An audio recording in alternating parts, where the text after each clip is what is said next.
it's really from Aliens to Alien 3 where everything starts falling apart.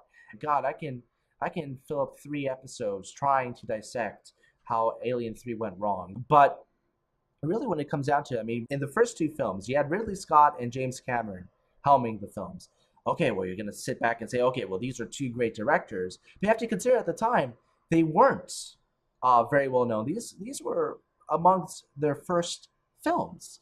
Uh, and in many cases, I think that their follow-ups ended up, in my opinion, being better films. I mean, Ridley Scott went on to do Blade Runner, and that was incredible. And James Cameron immediately went on to do The Abyss, but then he did Terminator 2 and so forth. So all these great films that they're also attributed with came after. Um, with Alien 3, it was also David Fincher's first film. I'm not laying the blame on Fincher. It was very much a studio interference issue. And when you consider the fact that Aliens set a very high bar, Yeah. I mean, Sigourney Weaver was nominated for Best Actress. I forgot about that. Yeah, yeah. So you don't go from that kind of when you set up that kind of clout. Now it's time to pull in your resources and actually focus on the story rather than the product. Yeah. Here's what I'll tell you about Alien 3 because I can't offer you much analysis. And the reason why, I tried on more than one occasion to give that bitch a shot. I fell asleep each time I attempted to. Granted, it's fewer than 5 times. It might even be fewer than 4 times, but it's certainly more than one. Yeah, At any rate. the thing is that every Alien film, I mean, there are 2 films, but they raise the stakes.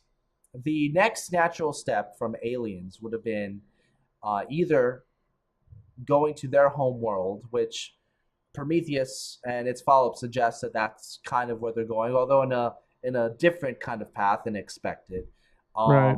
or going to Earth. And the original tagline for Alien 3 was, "On Earth, everyone will hear you scream," or some version of that line.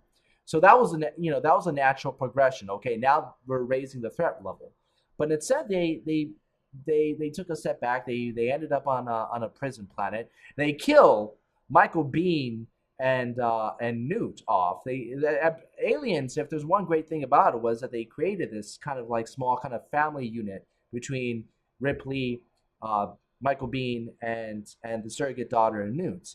And Alien 3, starting with them getting killed off screen, was such a slap in the face to fans Yeah. and to everybody.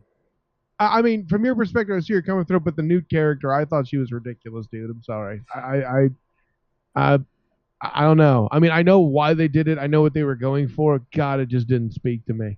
I agree. I'm usually not a big fan of kids in these types of films in general. Sometimes it's done well, you know.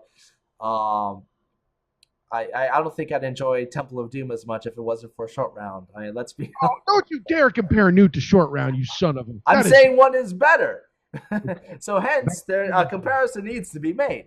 Um, no, but however you feel about her being out of the story, they could have found a better way. You kill, aliens. The entire last half of the film is her fighting an alien toe to toe, the queen alien toe to toe to protect this girl, and it really kind of washes aside that victory. It makes it a Pyrrhic victory. It's not you start off Alien 3 already with a better sense in your mouth, and it's such what follows is a bitter film, so at least it kind of sits within that theme. But I see what they were trying to do, but it didn't work, and you end up with a boring, very cruel film. Not very much fun to watch overall. Movies don't have any problem being cruel with you. I mean, when you think about air quotes positive endings in alien movies, you don't have a whole lot to work with there, right? No, no, that's true. It's bittersweet, but at least imagine if Alien started with they open up the pod and Sigourney Weaver is dead, but Jones the cat is still alive. We're gonna follow him for the rest of the movie. I mean, that might be an interesting movie. But no, I mean, I'm not faulting the movie for being cruel, but it started off with it started off with a bad taste in your mouth, and what followed wasn't memorable enough to justify that bad taste.